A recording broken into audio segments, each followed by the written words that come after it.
Well, good evening. Another UT football game, tough to find on TV. Longhorns coming off their second bye week to start the back half of their season, looking for their first conference home win in nearly 2 years.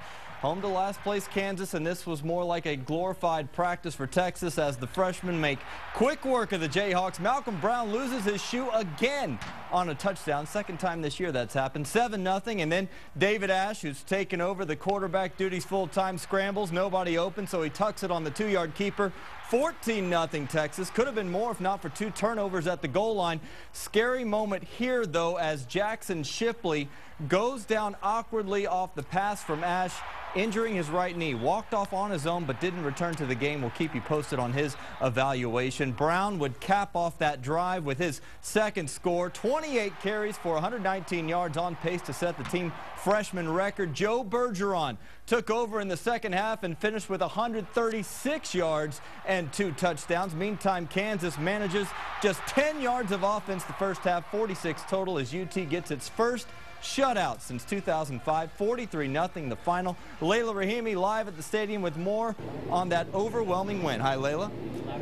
Hey, Brian, it was a total domination by the Longhorns. 590 total yards of offense. They held Kansas to just 46 and -2 yards rushing. The improvement was huge also in the running game. Texas with 440 yards on the ground, 2 100 yards rushers with Joe Bergeron and Malcolm Brown. That improvement showed to Brian Harsin.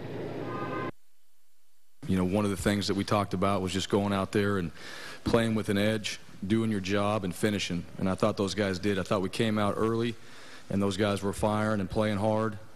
I thought for the most part, you know, guys were doing their jobs, and we finished the game. You know, our plan was to wear them down over the course of the game, and as you see at the end, you know, the holes just started getting bigger and bigger as the O-line were just working off, and, you know, made it possible for us to rush for 441 yards. If we can make a team one-sided and they can't run the ball, then we know what they're going to do. They're going to pass it. And they had 48 yards passing, -2 yards rushing, so we played complete defense tonight, and that's what we wanted to do since the beginning of the season. And tonight we got it done finally.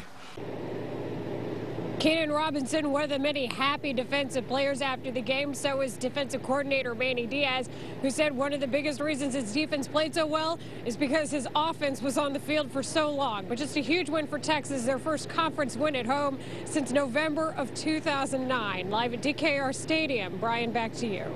And they are 5-2. Texas State had a tough day, though, as Northwestern State spoils their homecoming game 23-10. It's the Bobcats' second straight loss to an FCS team.